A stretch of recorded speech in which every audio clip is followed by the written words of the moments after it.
Kita akan bawain materi apa bro hari ini bro? Kita akan bawain materi masih seputar market psychology. Sekarang kita akan bahas bro mengenai break-even syndrome dan juga pendekatan-pendekatan yang teman-teman bisa lakuin ketika di market. Mantap. Oke. Jadi langsung aja ya. Silakan bro kakak. Oke. Sehat ini semua teman-teman? Enggak apa? Enggak, kalau portonya nggak usah ditanya. Ya. Enggak. Kesehatan mentalnya aja. Udah ada yang psikiater? Belum ya? Belum apa nggak ada duitnya? Ya. Nunggu ini iya. Nunggu bounce 10% baru bisa ke psikiater ya. Nunggu bounce dulu 10% ya, baru ke psikiater ya. Sama ya. Ini kita akan jelasin banyak dulu ya ke teman-teman. Materi dulu ya pertama. Baru setelah itu ntar Q&A. Semoga nggak bosen ya di sini. Dengan kantor baru ini beberapa muka ini udah familiar sih saya. Ya. Tapi ini agak maghrib auranya ini. Ya, setelah 6 bulan ya, yang melelahkan, ya, saya tahu teman-teman pasti cara psikologi ya banyak yang kena ya. Makanya kenapa kita rilis ya crypto trading psychology ya, karena kita tahu ya banyak sekali teman-teman yang terimbas dan terimpact dengan fluktuasi pasar yang ada sekarang ya. Kita akan bahas mengenai mulainya ya dari break event syndrome. Ada yang tahu ini ya? Apa itu? Break event itu apa? Balik modal ya, balmod ya istilahnya. Ini cukup balik modal ya. Happy balik modal. Please balik modal. Sebelum ke psikiater ya, balik modal, at least balik modal. Nah, kok seneng ya balik modal? Nah, itu kan jadi pertanyaan sebenarnya. Ketika teman-teman mempelajari dan sudah cukup lama di market, bahkan kalau punya pengalaman dengan investor-investor besar, saya kasih tahu ya, semua investor besar itu kesel dengan istilah balik modal, dengan istilah break even. Karena apa? Semua venture capital ya, semua orang-orang smart money ya bilangnya ya, orang-orang yang punya dana besar.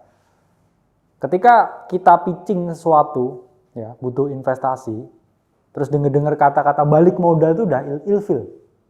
Itu red flag. Kenapa? Karena orang-orang kaya ya, yang mau investasi duitnya itu mereka nggak pikir tentang yang namanya balmod.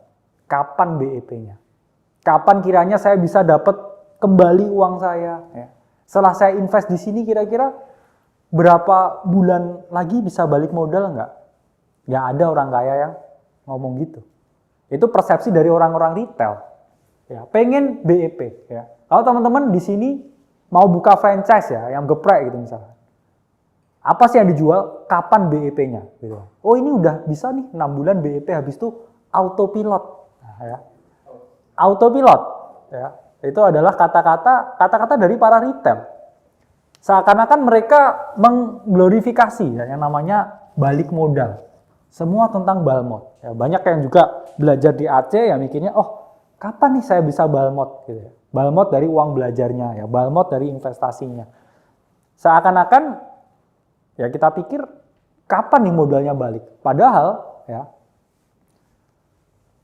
kita nggak bisa timing market seperti itu. Kita nggak bisa melihat kapan kira-kira ya investasi yang kita miliki ya kita lakukan itu membuahkan hasil.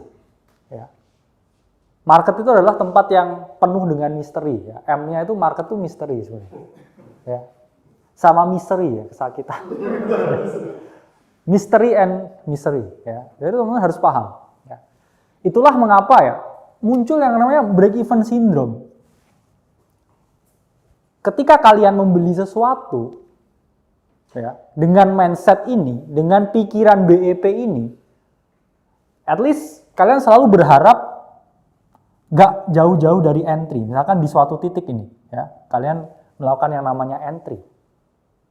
Kalau kalian mikirnya BEP, ya, wah saya entry nih di sini. Oke, saya beli suatu aset, beli altcoin A di titik entry. Ya. Kalian nggak bisa jauh-jauh dari pikiran entry ini. Ya, oke, saya entry di mana? Saya entry di 1. Altcoin ini saya entry di 1.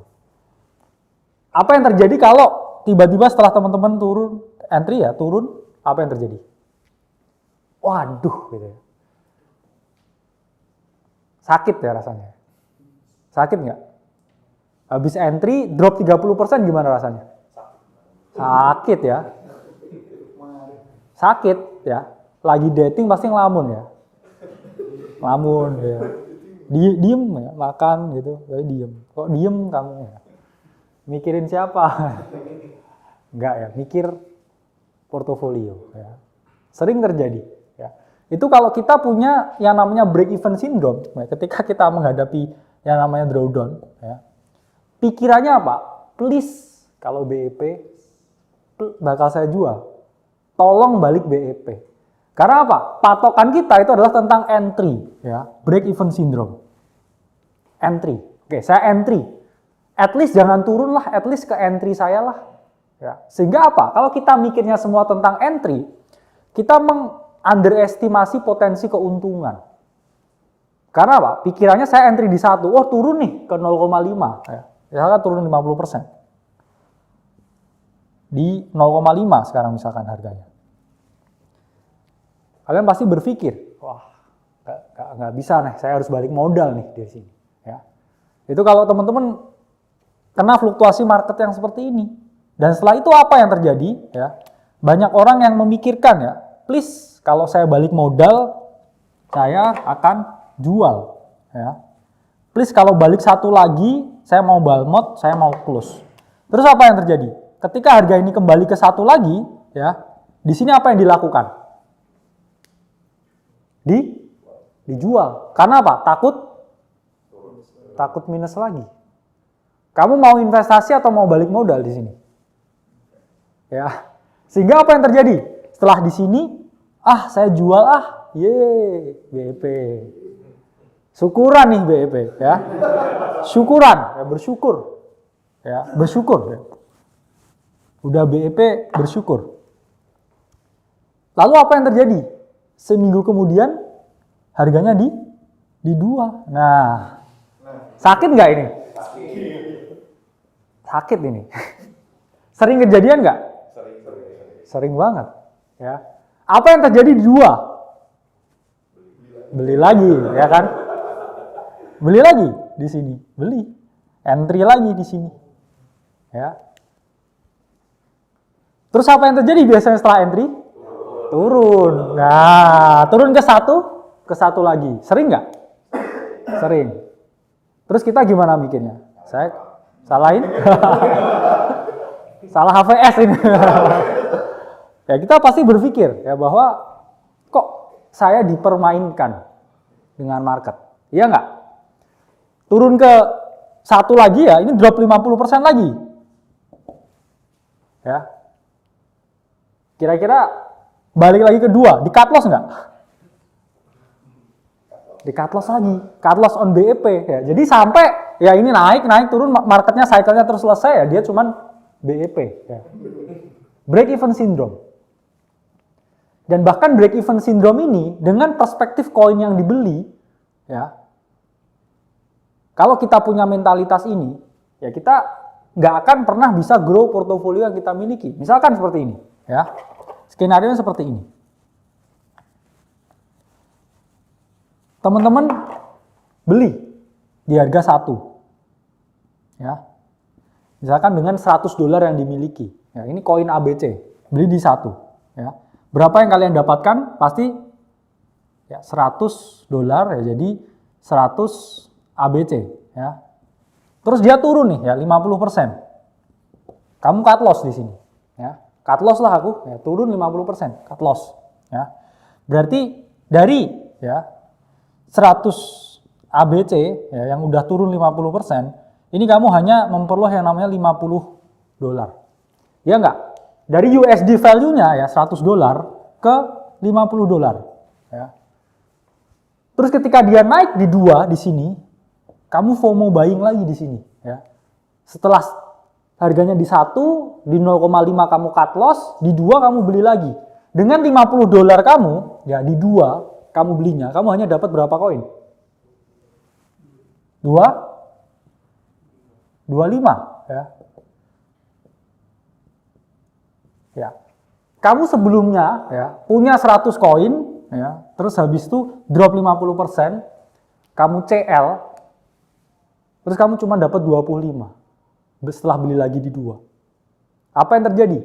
Kamu kehilangan 75 ya, 75 koin ABC-nya ini ya, di 1 di drop ke 0,5 ya, di situ kamu jual ya, dengan dollar value yang sama 50 ini, terus habis itu harganya di 2 ya, kamu beli di 2 ya. Kamu hanya punya 25 koin yang awalnya 100. Sehingga apa? Kalau ini mindsetnya investasi, ya, saya mau akumulasi koin sebanyak-banyaknya, rugi nggak kira-kira dia? Rugi. Karena dia selalu berpatokan pada entry utamanya ini. Caranya gimana? Ya, supaya meminimalisir ya, yang namanya break-even syndrome. Ya kamu kalau niatnya investasi, selalu bangun yang namanya average entry. Ya. Saya di Bitcoin masuk, di Ethereum masuk, itu pun nggak selalu dalam satu waktu yang sama. Saya membangun yang namanya average price. Ya, di sini saya beli, di titik sini saya beli, ya, turun lagi ke sini. Di sini saya beli lagi. Ya, di sini saya beli, ya, turun lagi, ini saya beli, and so on. Itu membuat average entry itu ada di sini. Ini pun memberi saya juga perspektif dan mindset ya, bahwa oh saya masih punya exposure di market, oh saya masih ada barang di market ya, naik turunnya ya saya akan averaging my entry. Supaya apa? Nggak ada satu entry tunggal. Kalau teman-teman di sini entry tunggal, oke, entry tunggalnya saya masuk semuanya 100% di satu. Satu ini akan jadi angka psikologis yang akan terus terulang di pikiran kalian. Satu ya. Jadi kalau oh drop segini ya, kamu udah nggak punya yang namanya amunisi ya. Itulah kenapa bangun average entry itu sangat amat penting. Sangat amat penting. Supaya apa? Kamu nggak punya yang namanya fixed price ya di otak kamu. Ya, fixed entry.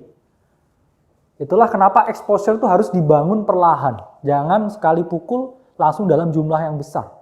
Karena kalau ditarik dulu, ya, seperti ini skenarionya, kamu akan cut loss. Mikirnya ngelindungin modal. Padahal kalau kamu trader, ya misalkan kamu all in ya, ketika di sini udah drop 10%, ya, harusnya udah kamu cut. Ya ingat ya, trading sama investing itu dua hal yang berbeda.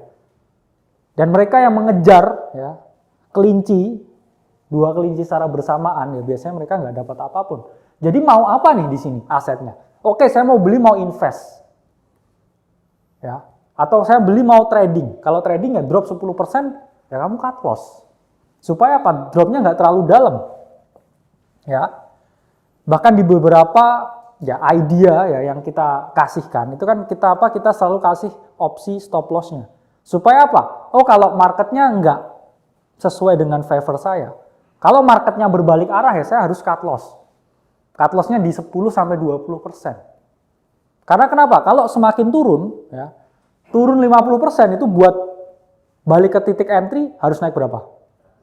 100%. Semakin sulit. Tapi kalau kamu mikirnya investasi, ya, turun 50%, nggak masalah. Kalau ya, kamu nggak masuk semua sekali pukul di satu. Ya. Kamu harus bangun yang namanya average entry. Oke, drop 50%. Ya, saya melakukan yang namanya entry kedua. Ya. Entry kedua di sini. Ini mungkin entry ke-1. Terus misalkan dia balik lagi di sini, oh BEP nih, bukan jual kamu. Ya, kamu mungkin nambah exposure. Sampai apa? Ya, sampai kamu udah dapat average entry yang bagus. Biasanya ini 4 kali. Ya. Berarti 25% sekali masuk di posisi. Disesuaikan, kalau uangnya 100 juta ya, setiap masuk posisi itu adalah 25 juta ya. 25 juta, 25 juta, 25 juta. Tergantung preferensi. Oke? Karena ada suatu kecenderungan ya yang namanya itu adalah loss aversion bias. Itu adalah teori yang dikemukakan oleh Daniel Kahneman. Yang mengungkapkan seperti ini, ya. Pain of losing itu jauh lebih besar skalanya di emosi kita daripada joy of winning. Ya. Joy of winning itu hanya segini.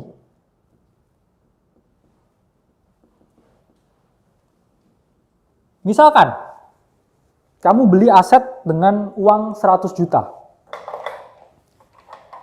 Asetnya gain 10%, jadi 110 juta, oke? Unrealized profit 10 juta. Biasa aja kan rasanya. Nggak spesial, oh cuma 10%. Ya, naik double lah baru seneng. Ya. Gain 10 juta. Orang selalu biasa aja. Tapi bayangin kalau kamu hari yang sama, ya, kamu entry 100 juta, terus minus 10%, jadi minus 10 juta. Ya. Jadi 90 juta. Gimana perasaannya? Lumayan nyesek, padahal itu cuma 10%. Nyeseknya itu jauh lebih gede daripada kamu cuma gain 10%-nya. Kenapa? Ya, orang itu cenderung memiliki loss aversion. Takut kehilangan. Nggak mau kalah, ya. Apalagi ngaku kalau oke, saya salah nih posisinya. Karena kita selalu dibalut ya yang namanya ego. Ya. Ini selalu terjadi di market. Itulah kenapa ya ada suatu kecenderungan. Ya. Saya bilang kecenderungannya comfy ya in spot. Di sini siapa aja yang portofolionya hampir semua di spot? Semuanya ya. Semuanya comfy in spot. Kenapa orang kok ngerasa nyaman di spot? Karena apa? Kalau mereka membeli sesuatu, apalagi beberapa checks ya, yang nggak ada P&L-nya, nggak ada profit and losses-nya, itu mereka merasa bahwa duitnya nggak hilang, ya nggak? Kalau mereka trading ya, dengan exchange tertentu ya, yang mendukung ya, trading dua arah, sifatnya itu P&L-nya final. Kalau di spot ini kenapa kalian suka di spot? Karena ada checks tertentu yang PNL-nya itu nggak kelihatan. Jadi kamu actually have no idea. Sehari ini uangmu nambah atau enggak. Ya. Dan PNL ya, itu sebenarnya hal yang ya saya bilang ada kalanya perlu, ada kalanya tidak. Karena kalau setiap hari ya kita mantengin PNL, ya ini ada riset dari Kahneman and Tversky 2015 ya, bahwa kalau kita fokus ya setiap hari, oke, saya plus $300. Oke, saya plus 3.000. Kamu actually nggak lihat chartnya. Tapi kamu lihat hari ini buat duit berapa. Iya nggak? Kamu nggak peduli ya dengan chartnya seperti ini. Oh, chartnya seperti ini. Oh, ini ada posisi ini. Tapi yang kamu pikir ininya. Oh, hari ini duit saya nambah berapa ya? Oh, hari ini saya kehilangan duit berapa ya? Yang mana kalau kamu berfokus pada duitnya, ya, lama-kelamaan chartnya ini nggak kamu lihat, fokusnya hanya di duitnya, bukan di chartnya. Sehingga kamu nggak ngerti nih, oh ini ada bullish penan nih, dia mau naik, oh ya udahlah TP aja semuanya, close. Karena saya udah cukup nih dengan duit segini. Sehingga apa ya, kamu nggak follow trading plan, nggak follow investing plan. Begitu juga ketika, oh ini euforia nih, lihat duitnya segini nih, pasti dia bisa tambah banyak lah duitnya. Nah, terus habis itu di sini ada misalkan potensi head and shoulder ya, potensi koreksi, terus kamu nggak TP sama sekali. Karena kamu hanya lihat duitnya. Ini plus minusnya menggunakan PNL, bahkan di spot. Ya, saya kalau spot actually saya nggak tracking PNL-nya. Kenapa? Ya, karena saya beli Bitcoin, beli Ethereum, ya setiap hari market kadang naik, kadang turun. Saya nggak mau hari itu market turun atau naik itu ngedefine emosi saya buat kerja. Bangun pagi, lihat PNL, ya, itu hal yang biasanya dilakukan semua orang. Hari ini saya moodnya mau seneng atau sedih. Lihat market dulu. Terus cenderung apa? Kerjanya berantakan. Hari ini minus 1 Avanza. Kamu kerja terus habis itu, hari ini nggak semangat lah. Ngapain saya kerja keras ini, saya udah hari ini udah minus segini. Hal yang sama juga, hari ini plus 1 BMW gitu misalnya. Seneng nih ya, kerja ngerasa paling spesial. Ya itu sering terjadi. Karena apa? Karena fokus ke PNL-nya. Itulah kenapa ya kalau di spot ya seminggu sekali it's fine. Ya. Apalagi oke, saya exposure-nya mau exposure jangka panjang. Ya jangan 10 menit selalu dilihat ya. PNL-nya, oh ini nambah nih duitnya, oh ini kurang nih. Ya ngapain kalau gitu mending trading aja, pakai hard stop loss sekalian. Kalau kamu fokusnya ya jangka panjang ya nggak perlu dilihat PNL-nya. Oke, hanya lihat di waktu-waktu tertentu saja ya, ini 1 minggu ya.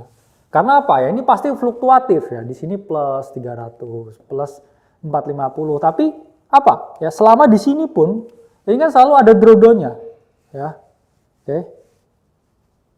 Selalu ada drawdown-nya. Sehingga ya sangat lebih bijak ya kalau teman-teman ini hanya yang dilihat di waktu tertentu aja. Jangan setiap hari. Karena apa? Ya. Ini misalkan 1 minggu ya.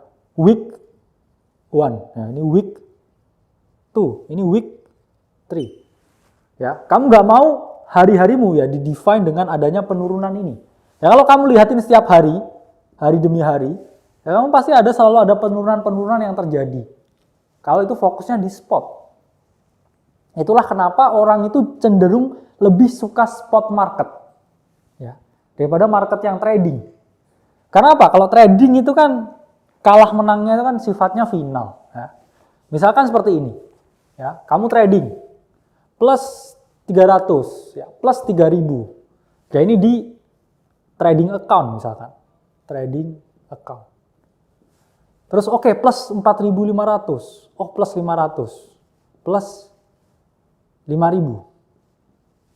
Seneng nggak menang berturut-turut gini? Seneng nggak? Seneng. Ya. Wah. Pasti mikir ya, saya jenius. Einstein-nya kripto. Ya enggak? Wah, 5 kali berturut-turut nih. Saya hari ini buka posisi altcoin A, oh, profit. Besok buka altcoin B, profit. Altcoin C, altcoin D, profit. Positif terus nih ini ya. Trading account-nya, karena posisi di close. Ya. Ini di misalkan Senin. Ya, Senin kamu trading altcoin A. Ya. Senin. Ya, Selasa. Ini Rabu. Kamis. Jumat. Harusnya berhenti kan di sini. Tapi karena kamu, saya udah 5 kali nih menang berturut-turut. Ke Sabtu ini, Sabtu. Mau weekend. Ya. Volatilitasnya rendah. Terus kamu, ya udahlah saya tetap trading. Akhirnya ini gagal. Nah, gimana perasaannya? Gimana lihat angka yang negatif nih? Karena kan kalau teman-teman lihat ya, transaction history atau PNL history di trading account itu kan sifatnya final. Ya, oke plus, saya gain segini final. Besok lihat apa lagi? Oke saya trading ini lagi. Besoknya lagi, oke saya trading ini lagi. Bener.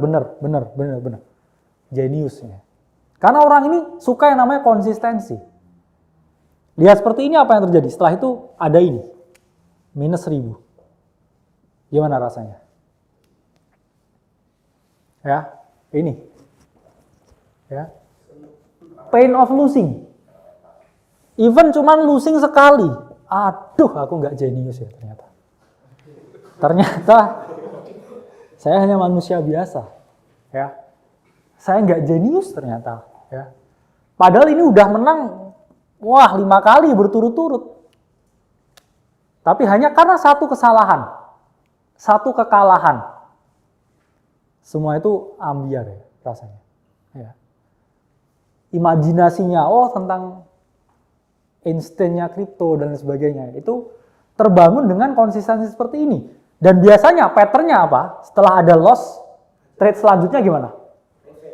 Revenge trading. Dengan risiko yang lebih gede, ya biasanya mungkin dia selalu ngeresikoin 1.000, ya, buat dapat 4.500, 3.000, 5.000, 1/3, 1/5 ya risk to reward-nya.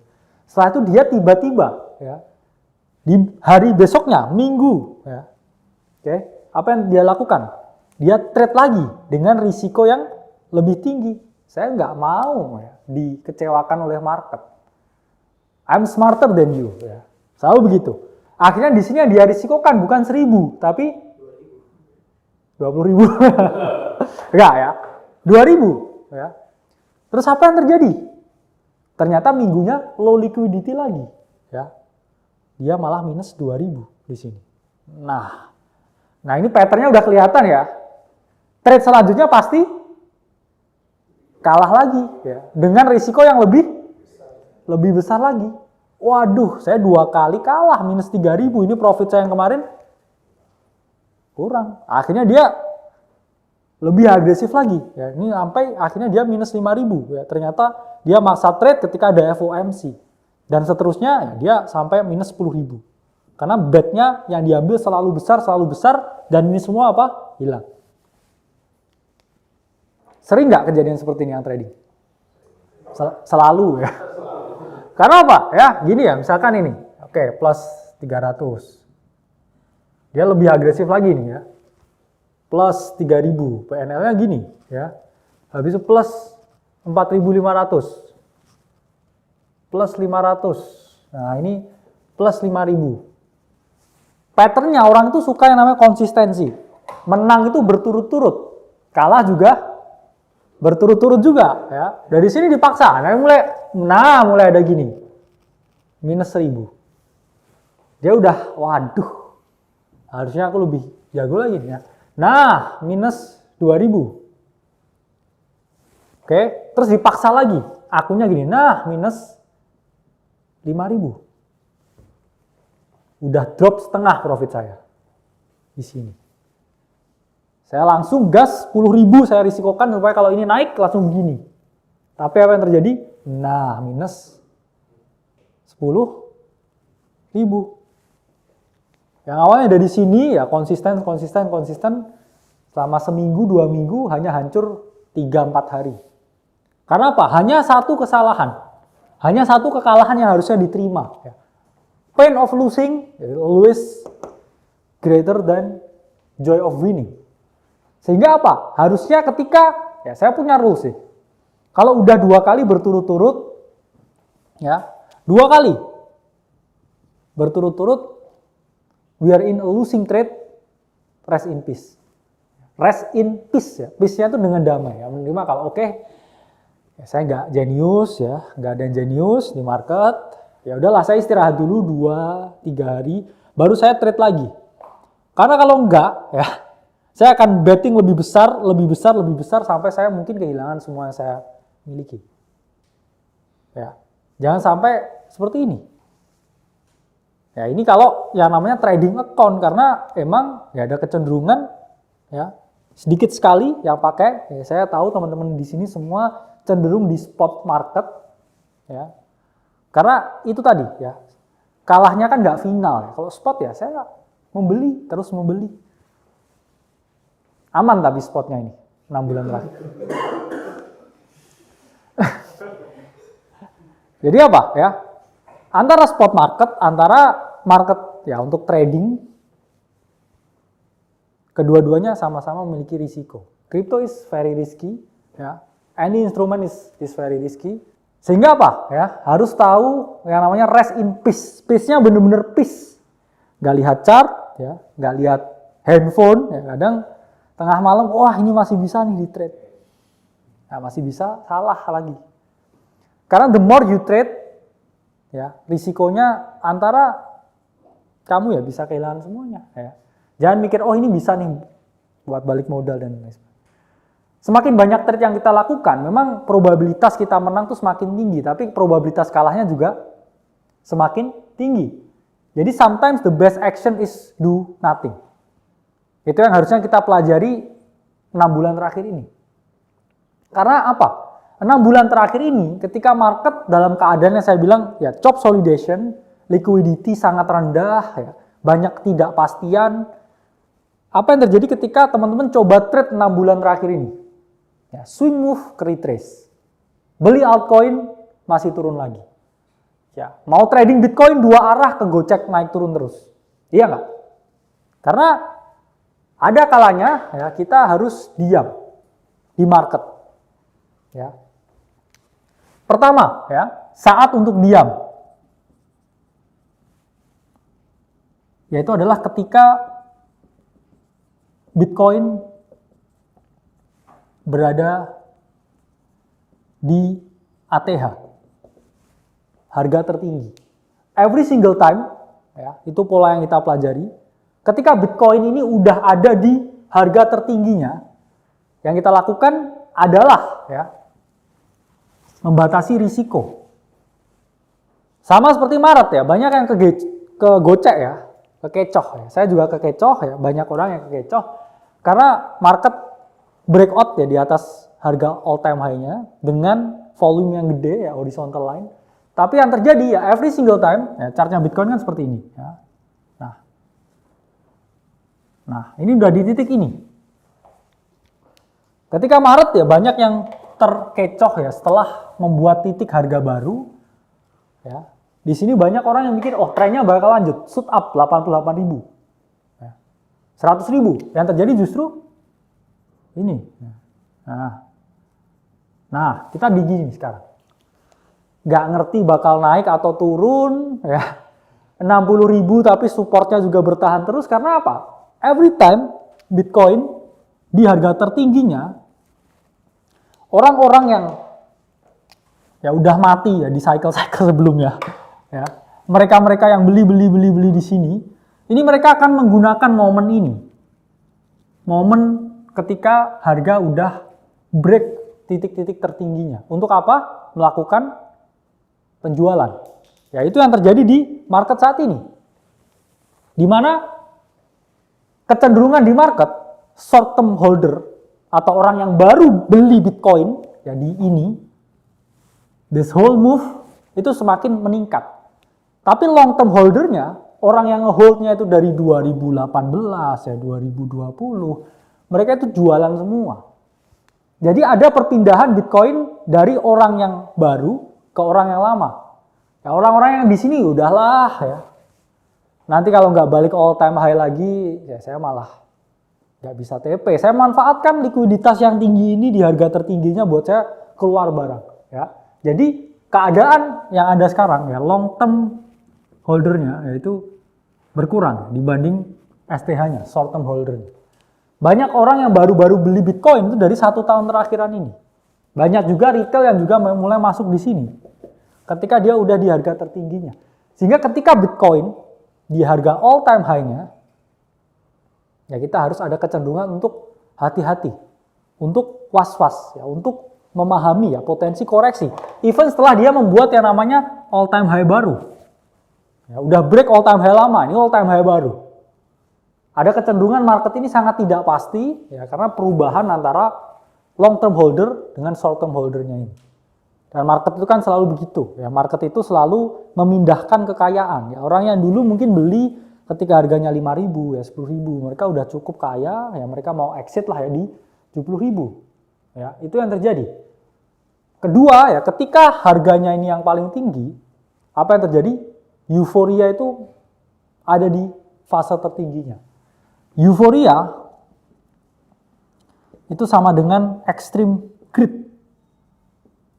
Nah, memang kalau extreme greed ini 50-50 chance-nya.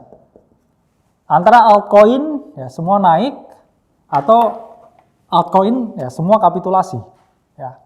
It was a 50-50 bet di sini. Karena apa? Yang terjadi di 2021 ketika Bitcoin di all time high sini ya ATH, ini semua altcoin naik ratusan ribuan persen ya dalam waktu yang sangat singkat. Dan ini yang terjadi ya ketika Bitcoin mengalami flagging, ya, top solidation. Yang terjadi justru yang ini ya. Sehingga kita juga harus paham pentingnya untuk memiliki risk and money management yang benar, untuk tidak all in di salah satu ticker aja. Karena ya market penuh dengan ketidakpastian. Even di keadaan yang 50-50 seperti ini. Ya. Euforia sangat tinggi, ya, extreme greed sangat tinggi. Ya, di situ teman-teman harus memahami. Oke, ya kalau bet-nya ini 50-50, ya kamu willing to take the bet atau enggak? Kalau misalkan, ya oke, I willing to take the bet. Tapi teman-teman harus batasi risiko yang mungkin teman-teman dapatkan. Kalau misalkan nggak kejadian all season, ya, saya harus ngapain? Ya, oke, berarti saya hanya kehilangan 30% dari portofolio saya dan lain sebagainya. Ya, karena euforia itu lead to extreme greed. Dan ketika extreme greed, Bitcoin di all time high, ya kita nggak ada masalah ya, kurangi beberapa exposure. Oke, saya hold lebih banyak cash. Ya. Saya Maret ungkapkan ya 50% cash, itu pun tetap ke drawdown karena 50%-nya ini kan ada di market ya posisinya. Ya kamu at least ke drawdown 25% sampai 30%. Selalu seperti itu siklusnya. Even kamu ya udah kalau mau aman ya 100% cash dari awal, tapi kalau ini ke 100.000 ya kamu pasti ke sideline. Itulah pentingnya tetap punya exposure di market ya. Lebih baik time in the market daripada timing di market ya, tahu yang dibeli apa ketika keadaannya 50-50 ya. Ya, you need to protect yourself ya. Kenapa? Karena di Maret pun ya itu ada kabar ya Ethereum di approve, Ethereum upgrade dan sebagainya. It was 50-50 bet ya. Yang mana nggak terjadi ya, dan probabilitasnya berubah lagi dengan data yang baru. Dan selanjutnya, ketika market ada di keadaan high risk. Ya, ini ada banyak indikator yang bisa teman-teman pakai ya. Teman-teman bisa Google Crypto Risk Index. Yang mana ketika harga itu di all time high, ya, ketika extreme greed yang ada di market, ya biasanya market ini dalam keadaan yang high risk. Istilahnya saya ambil analogi seperti ini. Sama seperti rokok ya, tinggal beberapa sedotan aja. Ketika risikonya ini sangat tinggi. Ya mungkin kamu bisa flipping ya akunmu beberapa kali, beli beberapa altcoin. Tapi kalau kamu telat ya buat pull out-nya, yang terjadi adalah sebaliknya. Kamu justru kebakar. Ya. Dan selanjutnya, ya, ketika high political event. Jadi basically yang ada di kripto sekarang, Trump atau Kamala yang menang. Bet-nya itu sekarang. Ya. Bet-nya itu, balik lagi ya 50-50 bet lagi. Karena kalau ya kita ngomongin ya, pemilihan presiden dimanapun ya, yang bukan negara yang sangat apa ya, komunis ya, atau negara yang dengan diktator, itu chance-nya selalu 50-50. Dua presiden itu chance-nya selalu 50-50. Kita lihat di Indonesia, di Amerika itu hampir nearly 50-50. Jadi sekarang apakah Trump atau Kamala yang menang? Ini juga high political event. Tapi kita juga harus melihat ya, satu, harga Bitcoin itu setahun sebelum pemilu itu selalu mengalami kenaikan. Setahun setelah pemilu itu juga selalu mengalami kenaikan. Jadi kita juga harus batasi yang namanya terlalu banyak informasi. Kalau kita hanya fokus di tesis bahwa oke, harga kripto dan Bitcoin itu selalu naik ya, setahun setelah pemilu di US, yaitu ya udah kamu pakai bet itu aja, kamu pakai informasi itu aja. Jangan kamu banjiri ya pikiran dengan banyak informasi yang mana juga belum tentu terjadi. Ya, saya batasi informasi yang bagus, tapi sedikit itu lebih bagus ya daripada informasi yang banyak ya tapi kurang ada isinya. Ya, high political event. Yang mana political event ini selalu membawa yang namanya Global Liquidity Index di chart yang paling tingginya.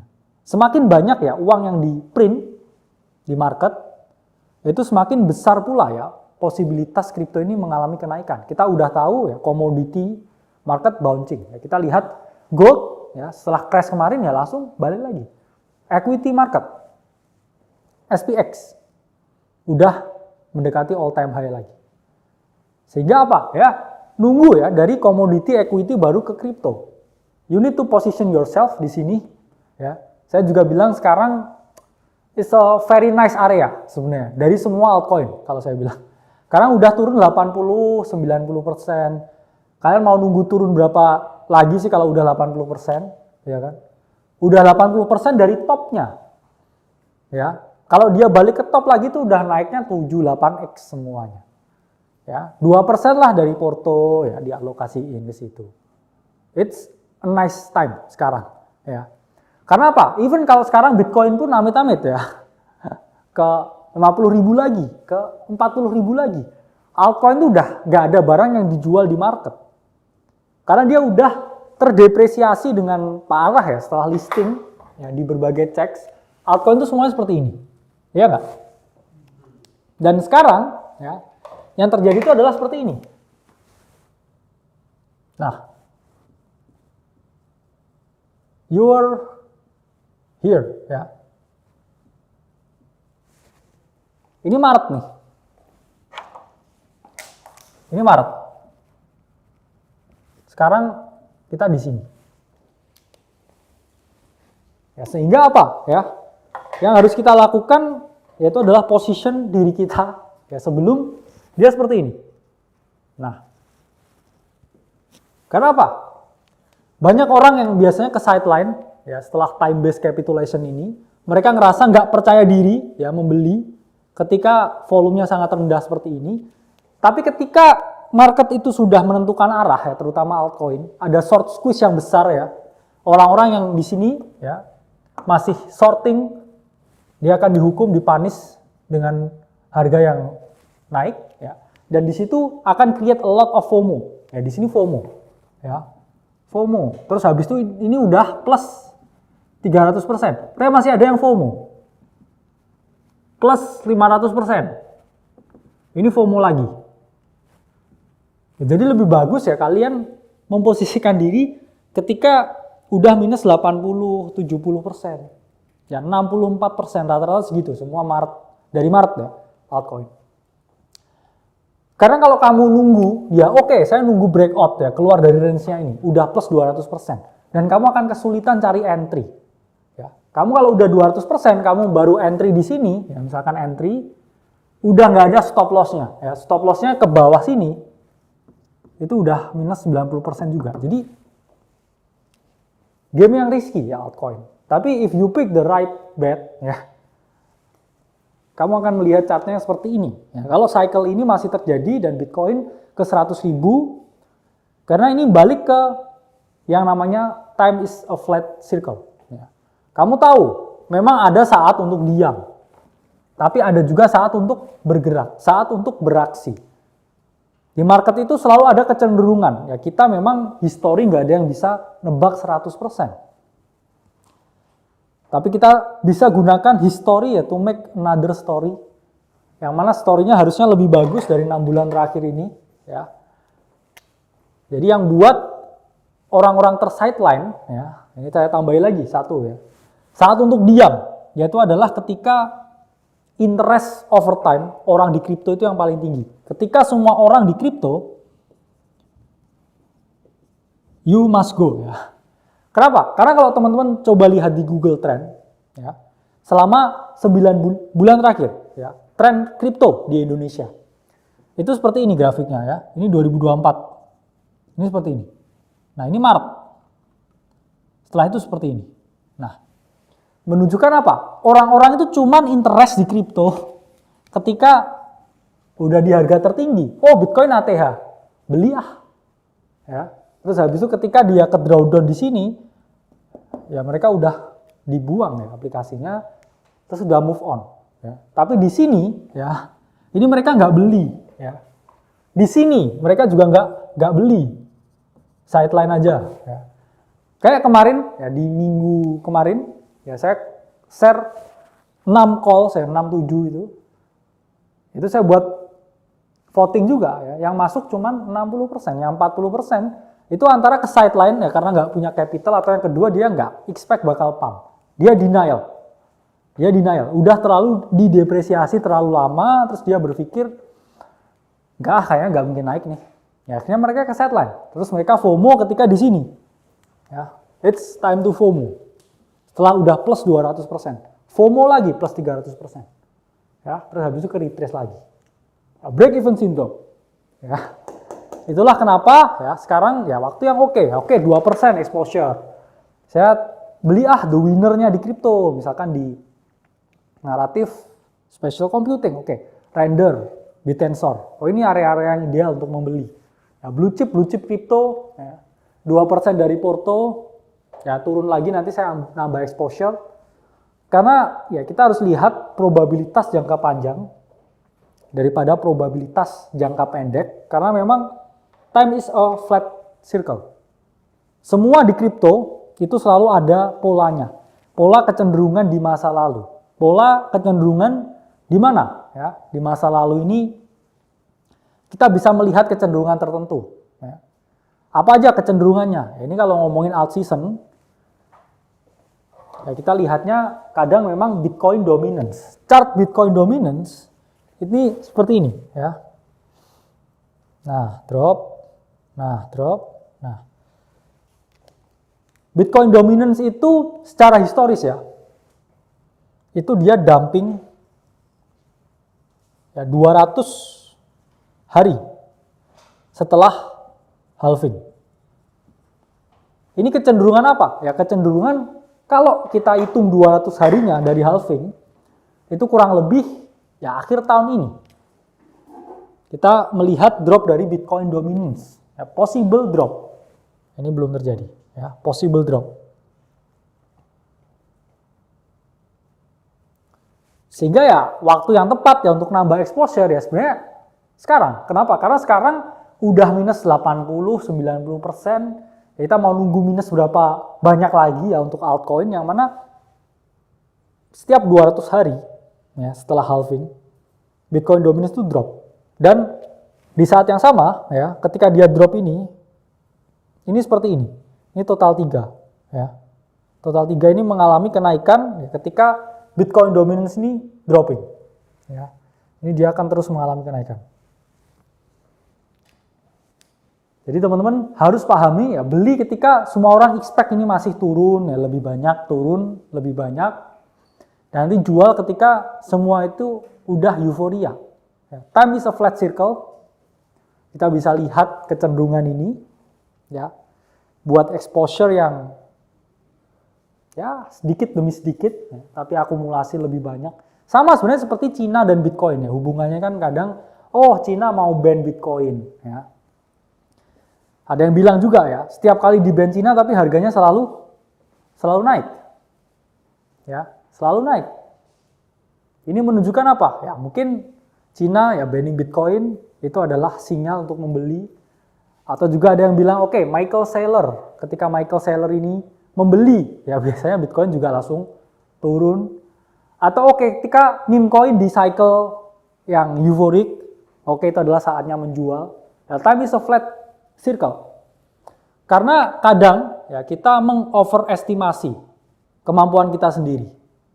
Kadangkala hal yang tidak kita perhatikan di market itu adalah timingnya. Timing itu juga segalanya di market. Coba kamu masuk market tapi kamu salah timing. Sepintar apapun ya kamu akan kesulitan. Tapi kalau kamu masuk di saat yang tepat di market, ya, ini kamu bisa memperoleh keuntungan. Nggak peduli ya kamu di market itu baru 1 tahun, 1 bulan, atau bahkan 1 hari. Kalau ini momenmu masuk di market, ya kamu tetap memperoleh keuntungan. Ini seperti 2020, ya, chart 2020. Kalau kamu masuk di sini, ya, ini kamu akan tetap memperoleh keuntungan. Yang mana banyak sekali ya kita bilang, ya angkatan corona, ya, angkatan COVID, yang baru main saham, ya main kripto 2020-an, dan ya timing is everything. Kadangkala kita mengoverestimasi segala hal seperti analisa kita, kemampuan kita, teknik kita, approach kita, metode kita, tapi kita nggak pernah mikir ya, timing is also everything. Karena nggak peduli ya seberapa pinter kamu, ketika kamu mau masuk di market, ketika di sini, ya, kamu baru mulai market, masuk, ya ini kamu hanya akan memperoleh yang namanya drawdown. Even saya jago kok trading di bear market, nggak akan mungkin portofoliomu gain sebanyak ketika kamu di bull market. Di bull market is easy 700% gain. Saya bisa kok trading di bear market. Ya Pol cuman paling jago ya, cuman double ya portonya dalam 1 tahun. Itu dengan saya ambil posisi ini, posisi itu, posisi ini, posisi itu, ya. Apa bilang ya, jagoan waktu bull market, ya bilang aja jagoan bull market ke Warren Buffett. Karena dia only capturing buy only, ya buy dalam jangka waktu yang lama, akhirnya bisa kaya. Ya. Jadi banyak sekali ya yang mengoverestimasi, ya kadang di sini ya dia masuk, saya dewanya market nih.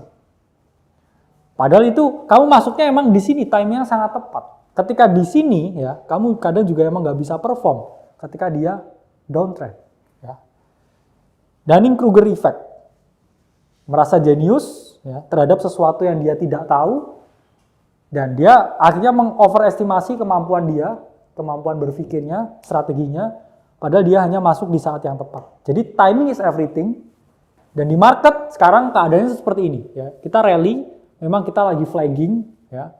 Semua altcoin udah dropping, ya, droppingnya seperti ini semua. And you are here. Ya. Sebelum ada ya, potensi seperti ini lagi. Ya. Jadi it's a nice time to position yourself dan take the chance. Oke, itu sedikit pemaparan, ya nggak sedikit ya, banyak sekali ya. Gimana pusing? Mantap. Ngebul. Oke, jadi kita akan masuk ke sesi yang kalian suka, Q&A. Dimana bebas bertanya ya. Silakan mau bertanya tentang materinya, di luar materinya, tentang apapun, langsung aja bertanya ya. Mungkin mulai dari pertama, kalau malu bertanya saat jalan, gak usah bilang. Siapa yang mau nanya pertama? Oke, thank you untuk materinya Prof Ya. dan tim. Mau nanya untuk Prof sendiri sama Timothy, saat lagi euforia seperti di bulan Februari ke Maret, Ya. gimana caranya jadi rasional? Kan kita tahu nanti pas out season kan naiknya benar-benar parabolik. Nah itu gimana Prof jadi rasional? Ya, oke ya. First of all, memang ya market ketika Maret ya itu memang up only ya. Dan tanpa ya berpikir rasional atau tidak rasional ya, it was up only. Karena dari semua indikator ya, dari fundamental dan juga teknikal yang dilihat. Ya, cuman memang yang di Maret ya, nobody saw that coming. Tapi itu pun juga sebenarnya bukan koreksi yang pertama. Di market pun ke depan itu selalu ada koreksi-koreksi selanjutnya. Setelah ya naik berapa ratus persen. Setelah naik berapa ribu persen. Pasti turun ya 50-60%. It's common thing. Itu struktur market yang sehat. Caranya gimana supaya nggak euforik? Satu, nobody knew the top. Even di every single altcoin. Oke, altcoin A. Ini udah naik dari 5 nih, angka psychological selanjutnya di mana? Ini pasti ke 10 ya. Di 7 dia retrace, balik lagi ke 1. Sering nggak? Sering, hampir semua. Itulah kenapa ya penting juga bukan hanya multiple entry strategy, tapi juga profit taking strategy. Yang paling gampang, yang paling bodoh yaitu sebenarnya moonback strategy yang kita terapkan. Ya, naik double nggak ada salahnya jual 50%, amanin modal. Selesainya ya, sisanya ya kamu take profit perlahan karena sesuai dengan teknik pengambilan keuntungan ya setiap naratif yang kita jelaskan. Naratif itu hanya maksimal berjalan 4 bulan di naratif apapun. Oke, DeFi summer 4 bulan. Setelah itu apa? Drop. Ya, biasanya di bulan kedua ini bulan yang tepat untuk teman-teman mulai yang namanya moonback strategy. Di bulan ketiga udah out lagi 50%, bulan keempat ini out 100%. Jadi gimana supaya nggak euforik? Kita jangan berpikir angka. Ya. Jadi balik lagi bias angka, berpikir, oke saya beli altcoin ini, harganya berapa? 0,001. Ini kalau ke 1, ya, terus kamu kali-kali ya sama jumlah koinnya kamu punya. Ini kalau ke 1, saya miliarder. Langsung gitu kan pikirannya. Wah ini kalau ke 1, wah ini saya bisa jadi milioner in US dollar. Tapi fantasi-fantasi tersebut nggak akan pernah terjadi. Ya, Dogecoin bisa ke 1 dulu, 0,7 ke retrace. Oh Shiba Inu, ya, bakal yang punya fantasi ini ke 1, setelah naik 17.000%, ya, berpikir logis, ya, itu udah naik 4 bulan, ya take the profit. Ya never marry your bags, ya, marry your girlfriend, mungkin, ya, yang punya girlfriend, ya, atau masih ada sisa di portofolionya. Ya. Nah itu jawaban sangat bagus. Tapi gimana cara sebenarnya kita ngeliat kan? Gua nangkap pertanyaan lo, gimana cara kita lihat peak euforicnya gitu, biar kita tahu tuh bagaimana caranya kan. Lo mau tahu angka paling gampang yang lo bisa lihat, itu bahkan bukan Fear and Greed Index. Lo bisa lihat dari yang nonton margin call berapa di live. Ya. Ini real by the way, ini real. Itu matrix yang kita pakai juga. Yang nonton ini, kalian bayangin materi kayak ini kan kemarin kita share kan. Itu nonton 60.000 loh. 60.000 yang nonton. Gue bikin video cara investasi kripto untuk pemula tuh 3 juta yang nonton.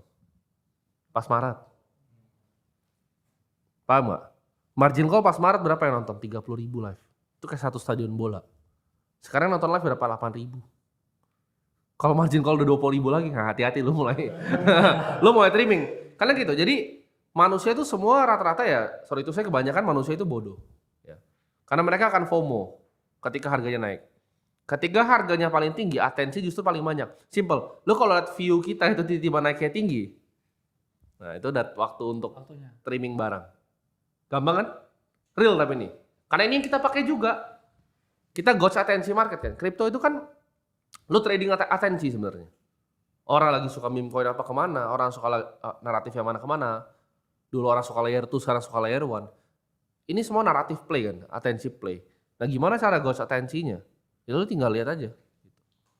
Kalau mulai misalnya nenek lu udah tanya Bitcoin itu apa ya, udah itu time to trimming out. Ya. Kalau normis sudah pada masuk ke dalam market ya it's time for us to get out. Sederhana gitu. Kalau kayak gini gak ada yang mau belajar kok. Tuh market kayak begitu tuh gak ada yang mau belajar tuh. Di box itu gak ada yang mau belajar. Kenapa? Karena itu yang gue tulis kan di Discord. Itu time based kapitulasi di mana retail tuh nyerah. Jadi apakah ini cuma terjadi di market Bitcoin? Enggak juga.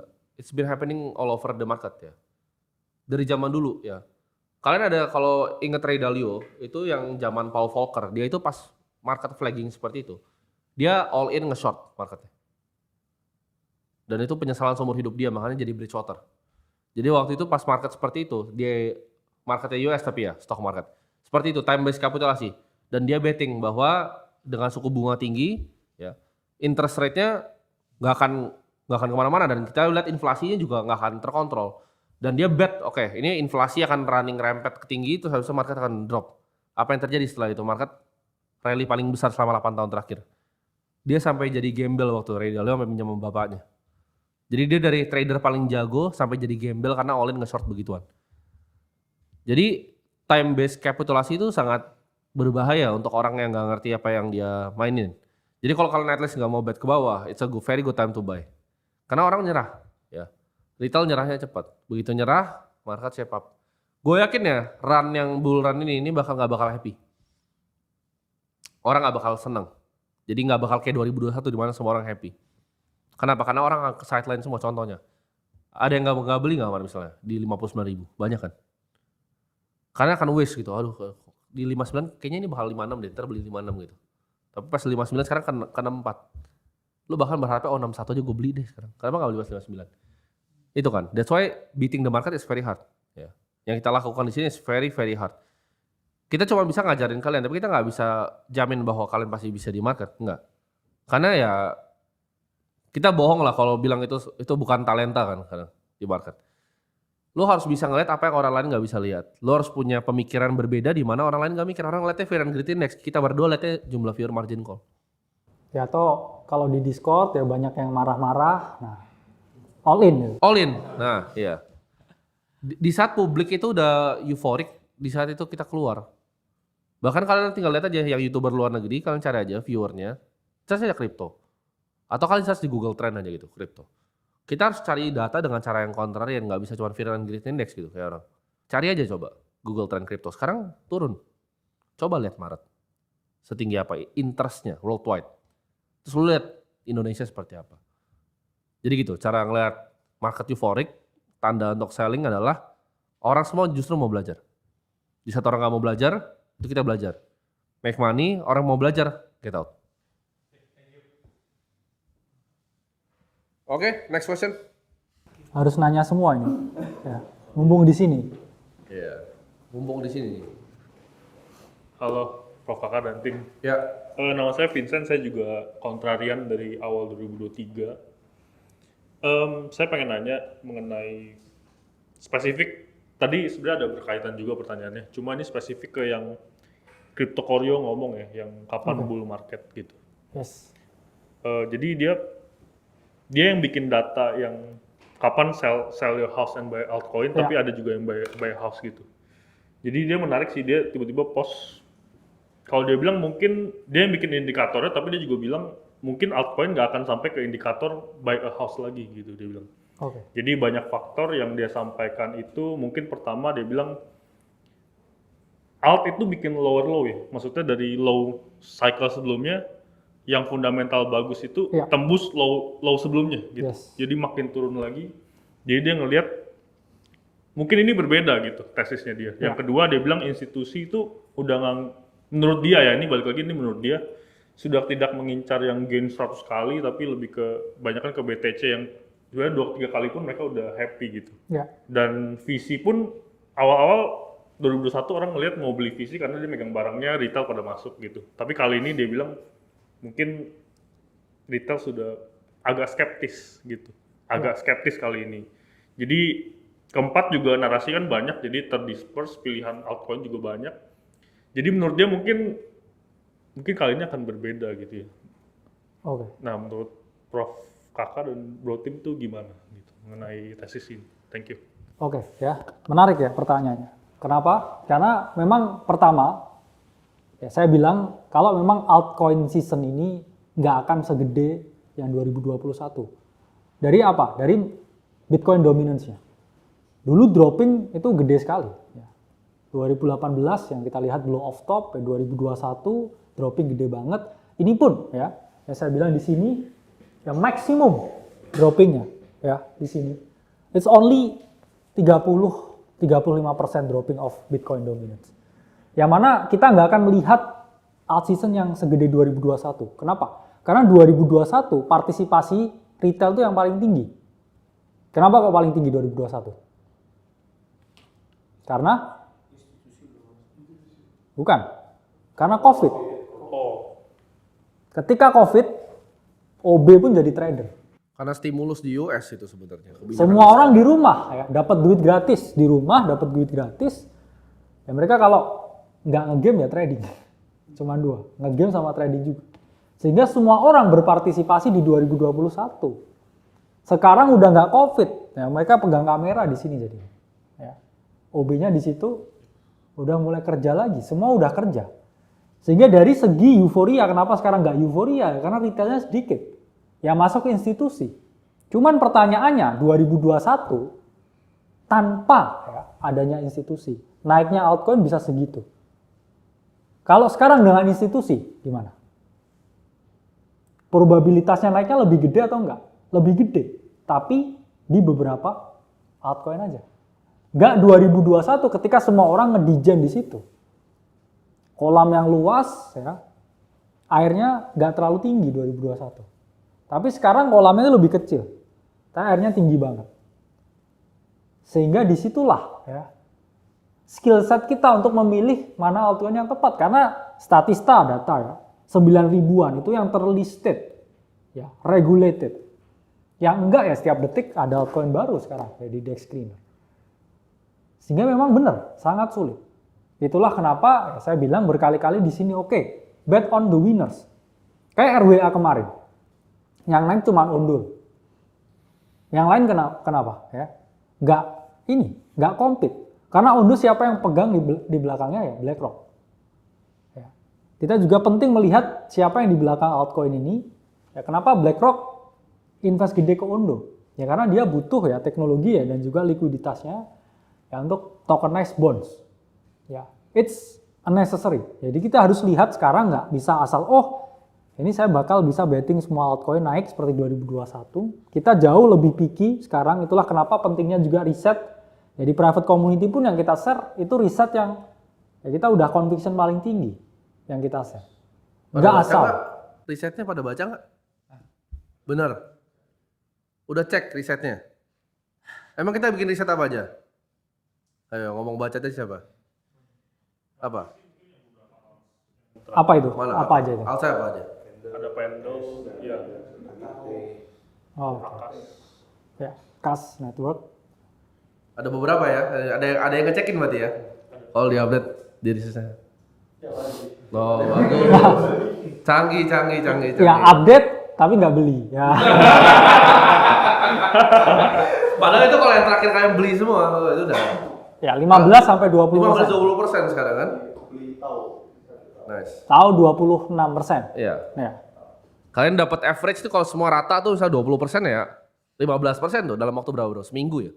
Ya, minggu kemarin ya. 3 kali deposito loh tuh. Ya itu kita lihat ya, sebenarnya minggu kemarin nggak semua orang ya, itu maksudnya call bottomnya apalagi di altcoin. Ya, kalau teman-teman baca crypto Twitter mungkin luar, ya mereka tesisnya bearish ya minggu yang lalu di altcoin. Bearish kok, semua bearish. Bearish ya, dan ya itu kita, this might be the bottom ya for everything ya kita bilang. Ya, dan listing 6 koin yang di situ ya rata-rata 20% semua naiknya. Jadi sangat penting ya memang yang di private community itu time sensitive information. Ya, kalau nggak dipikir baik-baik nggak di-share kalau di situ. Bener. Jadi kita kemarin ya kan kita sempat ngambil run up di Maret kan. Kita cuan besar sekali di Maret. Kena koreksi kita kena drawdown. Kita berdua kena drawdown di April lumayan itu. Ke portfolio sekitar 30-33% ya. Tapi ya overall dari awal tuh tetap naiknya tinggi sekali.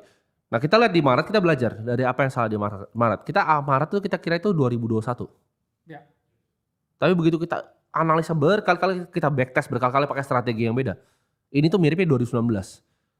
Kalau gue berdua kita nggak peduli tesis orang lain ya. Kayak misalnya ada ngomong oh ini di apa kripto Twitter luar negeri ngomong ini ngomong itu. Kalau lu nggak punya hedge fund, lu nggak punya family office, nggak punya ini, gue nggak dengerin riset lu gitu. Kalau Pantera yang bikin riset tentang Bitcoin gue dengerin gitu. Tapi kalau siapa nama kripto tai gitu namanya gue nggak peduli. Atau ada Ox ya. Nah, itu karena sorry to say most of them gue juga udah sering ketemu, gue sering ke event internasional, gue tahu for sure siapa yang punya duit, siapa yang enggak gitu.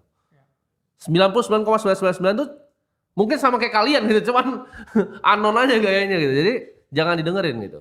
Kalau lu bukan Galaxy Digital, lu bukan Pantera, gue nggak akan pernah gubris lu ngomong apa karena nggak ada bobotnya. Lu bukan yang punya Polychain Capital, lu nggak ada bobotnya gitu. Lu nggak punya exchange, nggak ada bobotnya. Jadi gue nggak pernah dengerin seperti itu. Kita punya tesis sendiri yang kita buat itu 2019. Dan harusnya ini udah jadi bottom karena kita salah. Kita ekspektasi Maret itu seperti 2021. Which is semua orang gitu. Semua orang juga ekspektasi seperti itu, tapi itu yang kita lihat pas Maret terjadi. Tapi ketika sekarang, ya ketika dikasih time base kapitulasi ini mirip banget sama apa? Karena gue ingat ini 2019, orang menyerah sama kripto. 2021 orang euforik dari awal, semuanya happy kan? Lu tebar, bener tadi pertanyaannya bagus. Tebar semuanya, lu cuan semua. Kalau sekarang lu akan cuan cuma di top 20 nantinya. Dia akan mengecil. Uangnya makin besar tapi kolamnya kecil nanti. Yang menang ini akan sedikit. Jadi butuh riset yang lebih intensif. Karena dulu tuh ngasal aja gitu. Orang tebar. Pada pakai bot soalnya 2021. Ya. Masukin uang $1 juta, sebar semua $100 gitu. Jackpot. Mainnya begitu dulu. Sekarang nggak bisa. Lu nggak bisa spray and pray kayak begitu pakai bot sekarang. Kenapa? Karena lawannya algonya udah lebih jago-jago sekarang. Lu kan banyak lihat misalnya meme coin baru di misalnya di Tron, di Solana. Itu langsung di-pump kan. Kenapa? Itu pakai bot. Ya, itu bukan manusia yang beli. Cuman apakah bisa begitu-begitu terus? Enggak. Namanya market kan orang semua ya kita mau cari alpha di market. Tapi ya lama-lama makin efisien. Makin banyak institusi yang masuk. Makin efisien. Makin pintar kalian, makin efisien. Gitu. Ketika retailnya makin pintar, institusi makin besar, algonya lebih besar lagi, market will become efficient. Jadi apakah ini sama? Gua rasa sama tapi 2019. Dan ini kita akan baru mau run up ke 2020 sampai terbangnya nanti. Terbangnya sampai berapa? Jawabannya nggak ada yang tahu karena tergantung uangnya. Tapi kalau kita lihat secara skala global, uang yang masuk di kripto tuh 2 triliun tuh sangat kecil. Ya. Sama collectibles mobil tuh gedean collectibles mobil dibanding 2 triliun. Mobil tuh total ya collectibles itu 5 triliun. Mobil. Ya. Kripto itu lebih kecil dibanding koleksi mobil. Mobil sama jam tangan tuh lebih berharga, lebih valuable dibanding kripto. Buat sebagian besar orang. Kayak di Bloomberg hari ini auction Daytona yang langka tuh. Itu marketnya lebih besar dibanding kripto. Kripto tuh masih belum dianggap serius sama institusi, baru sedikit. Ya. Tapi ya layaknya semua, kripto tuh masih di fase yang kayak listrik zaman dulu, waktu pertama diketemuin sama Faraday. Oh ini coba-coba nih, tapi ada yang tetangga gue ada yang setrum mati gitu loh. Jangan lah gitu. Ada yang hilang kan duitnya, ada yang masih di fase itu.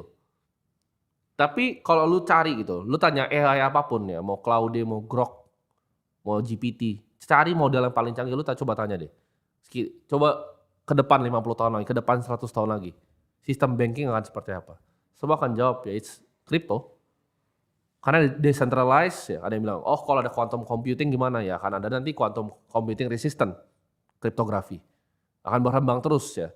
Tapi udah jelas, crypto is the future of finance. Jadi buat kalian yang tertarik, karena crypto itu pernikahan dua tempat yang gue paling suka. That's why akhirnya gue all in di sini. Karena kripto itu adalah pernikahan antara apa? Finance dan teknologi.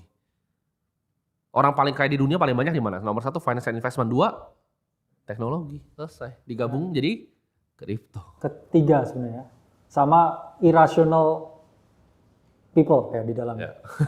Itu kenapa kita kalau rational dikit aja di sini pasti untungnya banyak. Karena lawan kita itu orang-orang yang nggak rasional semuanya. Ya. Di sini acting and behaving sesuai dengan emotional mereka. Itulah kenapa ya orang-orang yang di TradFi masuk kripto itu biasanya lebih jago. Karena sama kayak ngambil permen dari anak kecil. Ya. Karena hampir semua orang di sini ya mereka behaving itu nggak terkontrol. Kamu behave aja dikit, ya kamu bisa menang. Itu bagus banget tadi. Karena ini isinya manusia-manusia irasional. Ya sebenarnya pooling manusia yang lebih bodoh lah dibanding di saham gitu. Jadi kalau lu emang dari TradFi, makanya akhirnya banyak yang nyebrang kan, ya, including gue kenapa gue kesini? Bener kayak kata dia, gue tuh kayak ngambilin permen dari anak kecil gitu. Bodoh banget. Kalau di saham lo ngomong margin of safety, valuasi, semua tahu. EV EBITDA tahu. Orang kripto, EBITDA bang. Earnings before interest. Mereka goblok banget gitu. Mereka nggak ngerti gitu. Cara analisa sebuah project, cara ngeliat manajemen prudent atau enggak, mereka nggak ngerti sama sekali. Oh, foundationnya cariin uang, terus beli terus, gue yang beli terus gitu. Mereka nggak ngerti gitu. Tentang float apa, free float market cap apa, diluted cap apa, nggak tahu, no idea, no fucking idea. They are all a child, anak kecil. Makanya kalau lu lihat kayak konferensi kripto itu kayak tempat apa, kayak Dufan biasa tau gak sih? Vibe-nya tuh lebih kayak Dufan gitu. Nggak tahu orang goblok amat ya semua gitu. Ya ditambah lagi ya mungkin karena nggak ada expertise di situ, ya plus teori yang komprehensif. Ya makanya kenapa ya AC ada, ya karena kita mau menutup gap itu. Ya teman-teman bisa lah kita jual buku ya, 4 buku cuman berapa? 2.000. Dengan semua teori-teori yang disampaikan di situ, yaitu orang siapapun ya baca bukunya dari awal sampai akhir mereka bakal ngerti ya kripto seluk-beluknya. Ya karena sebelum ya adanya AC dulu, siapa sih yang buat teori sekomprehensif sebanyak itu, semasif itu? Dengan membicarakan A sampai Z-nya di kripto. Dari naratif, ya, dari cara baca chart, dari cara lihat tokenomics, dari cara lihat manipulasi smart money, ya, cara play-nya institusi besar, cara play-nya visi, cara handle emosi seperti ini. Itu kita sajikan semua dalam buku-buku itu secara tertulis ya teorinya. Ya kayak LKS lah, ya. Kamu pelajaran itu pun kamu udah bisa yang jadi yang paling jago. Ya, dibandingkan kamu cari-cari di luar sendiri ya, belum tentu dapat hal yang sama atau bahkan mungkin dapat yang di bawahnya. Benar. Karena kita kan bilang kan, kita platform di finance apa sih yang paling penting di dunia? Di finance informasi kan. Ini dari zaman Rothschild bikin bank, zaman-zaman dulu ya. The JP Pierpont Morgan yang bikin bank. Yang nomor 1 paling krusial tuh apa? Informasi.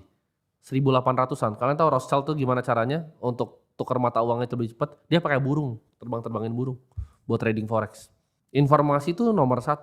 Dan kita itu bukan mau bikin riset di Aceh itu buat kalau riset kalian beli. Itu tuh thought proses kita yang kita tuangin. Ya. Itu yang kita lakukan sebelum kita beli sebuah project. That's how we do the research. Kalau kalian belum bisa bikin kayak itu ya jangan beli apa-apa. Itu kita mau kalian bisa mikir gitu. How to make the research. Jadi research yang kita buat, kalian bisa bandingin aja sama semua research house di dunia. Gue berani ngomong di dunia. Karena gue udah lihat semua kok research yang ada di Bloomberg. Siapa dari Fidelity? Kalian cari yang deep dive project itu seperti kita. Dan akurasinya seperti kita. Second to none research yang dibuat di Akademi Kripto. Jadi itu yang kita pengen bawain ke publik sebenarnya secara masif. Cuman ya pasti belum bisa diterima karena mereka nggak ngerti juga buka itu ini maksudnya apa bang gitu kan. Ya karena isinya manusia-manusia irasional. Tapi di saat lu ketemu banyak manusia yang irasional, that's how you make the most money in the market. Lu kalau trading di misalnya saham US, very efficient. Saham Indo lebih gampang, ya kan? Kenapa? Karena orangnya lebih banyak yang lebih bodoh di sini dibanding di US. Lu coba trading deh di Chinese stocks, mati lu paling. Lu coba trading di Hang Seng, pasti kebantai lu mati. Susahnya setengah mati. Lu coba trading option sana pasti mati. Di Indonesia, ayo coba kalau ada bisa short selling, gue bantai semuanya. Gue tinggal bikin berita, taruh di berita media, gue bayar 10 juta jurnalisnya, bikin berita jelek gue short sahamnya sampai ke bumi gitu. Gue langsung jadi orang paling kaya kali kalau boleh short selling saham. Karena gitu cara marketnya gampang dimanipulasi. sama seperti kripto. Orang bikin thesis bearish, dia pasang short. Ternyata cuma 300.000 ya kan size-nya. Kayak siapa misal kalian bilang, ini sih tesisnya ini besar gitu. Ada baru keluar alert gue kemarin kasih dia. Jual MSTR alert di Bloomberg kok cuma 300.000, size 10% portonya. Ada yang tahu nggak tuh? Inisialnya apa? AK tuh, orang luar negeri. Andrew Kang gue sebut aja. Cuma 300.000 posisinya di MSTR. Itu buat makan siang kita ketawa-ketawa yang pencet-pencet itu. Tapi orang kayak, wah jago ini uangnya banyak gitu kan. Karena you don't know gitu. Kalau di Bloomberg tuh dikasih tahu dia salnya berapa. Weighted 10% dari porto 300.000. Portonya berarti berapa? 3 juta. 3 juta. Makan siang bro ya. Oke, next question. Oke, tadi katanya kan text the winner aja. Ya. Oke, berarti kalau text the winner aja untuk elevator konsep dari big cap to low cap itu masih valid gak jadinya? That's it. Oke. Ya. Bro kakak? Oke. Ya, jadi elevator konsepnya valid atau enggak? Masih valid. Ya. Tapi dari lantai 1 langsung ke 100. Ya. Nggak ke 20 dulu, nggak ke 30 dulu, nggak ke 40 dulu, jadi 1 ke 100 langsung, ke penthouse. Itulah kenapa the winner yang di atas ini langsung kena likuiditas. Yang bawah ini nggak kecipratan. Karena sesuai ya dengan teori ya siang, sore, malam. Semakin malam ya semakin risky low caps-nya yang diambil. Sesuai dengan rotasi naratif ya, yang semakin lama ini dia udah declining ke bawah. Ya ambil bet yang di sini itu nggak lebih make sense daripada kamu ambil bet yang di sini. Persis kayak metaverse. Metaverse yang gerak duluan apa sih yang di sini? Big cap-nya kan. Kayak apa? Kayak pagi hari yang jauh lebih panjang daripada malam hari. Kita lihat metaverse yang pumping duluan apa? Sandbox. Ya, mana?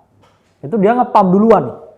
Setelah itu yang medium baru kayak Gala yang nge-pump. Terus yang terakhir ya, radio caca-caca ya, itu dia malah udah semakin declining. Bahkan terakhir yang metaverse ya, koin-koin kayak VR yang baru listing ya, dicek itu ya itu langsung drop semuanya. Bahkan dari 2021 pun ya takes on the winners tuh jauh lebih oke daripada kita ya betting ke sesuatu yang mungkin juga nggak ada probabilitasnya, sangat kecil kejadian. Ini bisa 1000x, saya juga bisa 0. Kenapa nggak ambil ini save 2x ya. Kamu ambil ini terus kamu pindah lagi ke yang lain. Itu jauh lebih masuk akal ya thought prosesnya.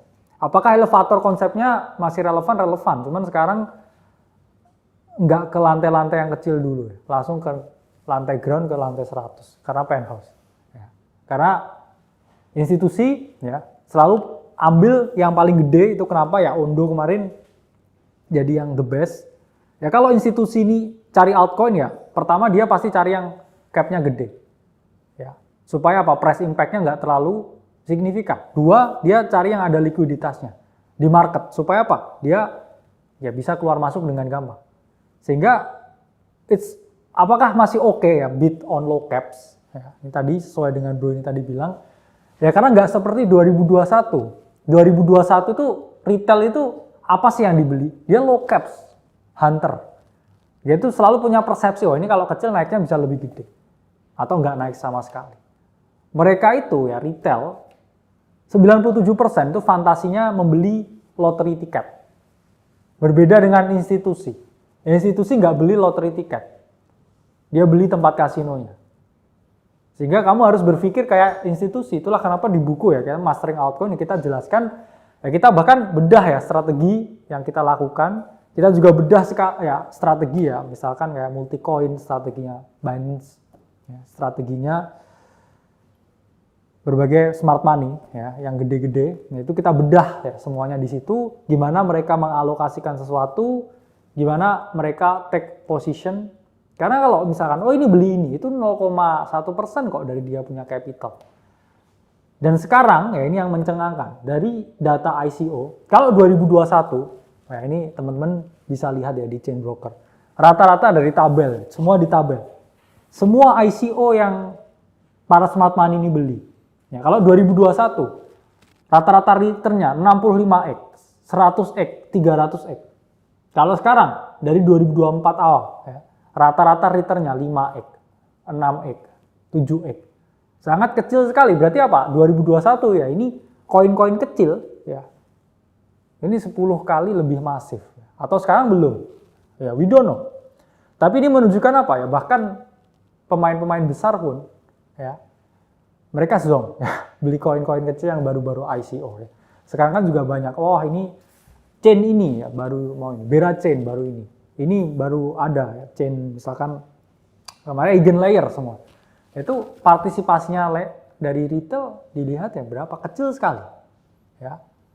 Bahkan mereka para pemain-pemain besar ini mendanai ya project ini ya untuk dimakan ya semacam yang lain, jadi akhirnya mereka kayak sulit sekali ya mencari exit sampai ratusan kali lipat seperti 2021 karena retailnya nggak involve ya, jadi fokus ke big player. Itu kalau dari saya.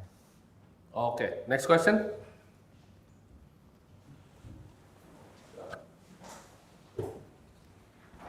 Halo Prof Kakak dan Bro Tim, makasih banyak udah dapat kesempatan ke sini. Mau nanya soal yang baru terjadi kemarin tentang Toncoin. Nah itu gimana sih pandangan dari Prof Kakak sama Bro Tim? Apakah ini memang, kan kata orang-orang ini sama, ada yang bilang sama kayak Luna, sama kayak kasusnya CZ. Apakah emang sama atau it's all different cases dari pandangan Prof Kakak sama Bro Tim? Tentunya ini pasti case yang berbeda ya. Di mana Pavel Durov kan ditangkap kemarin di itu bukan di bandara sih sebenarnya. Itu berita di bandara tapi harusnya bukan di bandara. Karena dia itu udah landing di France. Tapi kan ini kan sebenarnya problemnya lebih sistematik ya ke pembungkaman freedom of speech kan ya. Mungkin nextnya X, kita nggak tahu. Tapi kemarin tuh dia tuh ketangkap karena ceweknya yang posting. Jadi ceweknya tuh posting private jetnya semua lokasinya di mana real time di Instagram. Jadi tangkap karena itu. Dampaknya mungkin ke koinnya. Wah, pertanyaannya. Oke. Itu pasti akan ada drawdown yang signifikan. Ya. Jadi move-nya itu udah expected lah. Semua orang tahu it will drop. Cuman pasti ada yang bidding. Di harga 5 ini pasti ada yang bidding yang nggak kemarin dapat di 6. Nah, dia itu akan disidang harusnya malam ini kalau gua nggak salah. Malam ini atau besok ya, gue lupa. Dia mau disidangkan cepat ini. Dan ancamannya itu 20 tahun penjara. Jadi ancaman Pavel Durov 20 tahun penjara. Dan Macron kemarin nggak terima Putin punya request untuk balikin Durov ke Rusia.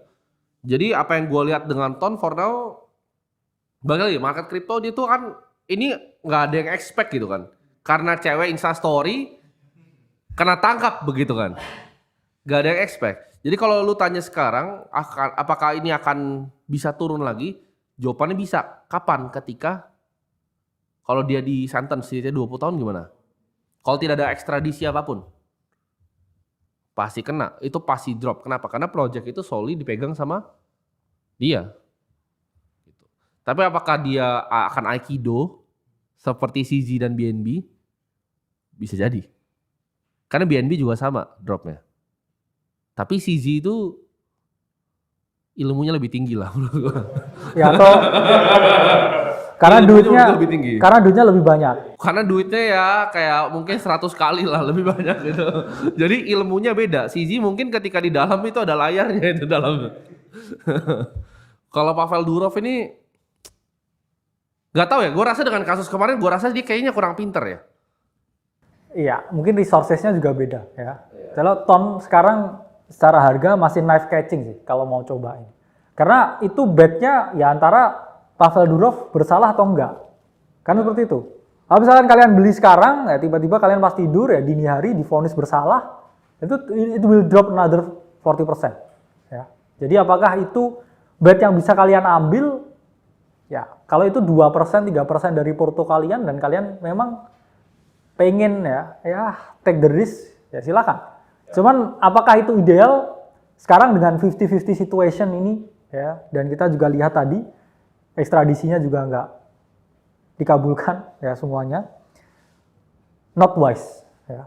Karena kita akan lihat bet yang lebih asimetrik lagi. Ton berapa sih naik ke ATH-nya? Cari koin yang lain ya, cari koin yang mana ya dia punya risk to reward yang masuk akal, bukan potensi stop loss-nya ini kalau foundernya masuk penjara. Tapi mungkin potensi stop loss-nya kalau misalkan Bitcoin turun atau marketnya berbalik arah. Itu jauh lebih bisa dikontrol karena kita tinggal lihat Bitcoin-nya. Tapi kalau sekarang, ini Pavel kena nggak masalahnya ini? Ya kalian infonya harus berteman ya sama embassy-nya yang di luar negeri ya. Tanya-tanya ya ini. gimana nih situasinya ya, live update-nya ya. Kalau ini positif ya beli. Kalau kamu nggak dapat akses ke situ, ya jangan. Karena inilah yang saya bilang tentang membatasi informasi. Kalau kita nggak bisa cari informasi ya tentang sesuatu dan itu sangat bergantung ke situ, ya don't take the risk ya, don't take the bet. Kita hanya berinvestasi dan berbagi informasi tentang apa yang kita tahu ya. Kalau misalkan, contohnya lah kemarin XRP tentang SEC case. Kalau kalian punya temen ya yang magang di SEC, ya ada bocoran, oh ini 70% A1. Ini bakal ditarik gugatannya. Ya kamu beli XRP ya, minggu kemarin langsung pump 30%. Tapi kalau kamu ya masih menerka-nerka, wah ini antara berhasil atau tidak, ya mending jangan. Karena itu betnya nggak asimetris jadi. Kamu harus paham ya bahwa ini tentang kualitas informasi bukan kuantitas informasinya. Ya, it's all always down to quality of information. Nah mungkin gue tanya dulu, coba ambil dulu tuh mic-nya. Itu pertanyaan yang gue refresh mungkin. Lu itu ada barang atau lu decide untuk beli? Nah itu pertanyaan gue. Oh, ada. Kan beda kan kalau ini kan. Maksud dia tuh gitu, gue punya barang gimana? Jadi dia pura-pura doang nanya, oh Bang Alduran itu fasad itu fasad. Soalnya Yes, baru banget masuk kemarin. Oh baru banget masuk kemarin. Ada ini, makanya, wah ini kenapa nih? What to do sekarang? Maksudnya what to do dengan barang Iya. lu? Besar atau enggak di portofolio? Lu ikutin Enggak sih. portfolio manajemen yang proper nggak? Ikut. Oh, Biarin. Cuman Kalau itu gue biarin. 3%, 4%. ya. Gue biarin karena masih banyak yang sizing in kok sekarang di Tron. Oh. Di Ton. Malah Tron lagi, salah Tronton. Iya. Karena Masih Pasti, banyak yang ya. sizing in sekarang. member yang masuk ke ruangan ini tuh pasti pakai portofolio manajemen yang benar. Iya benar. Kalau yang itu mah yang bukan member, yang di luar, yang brengsek. Yang goblok itu yang di luar ya. Di sini aman.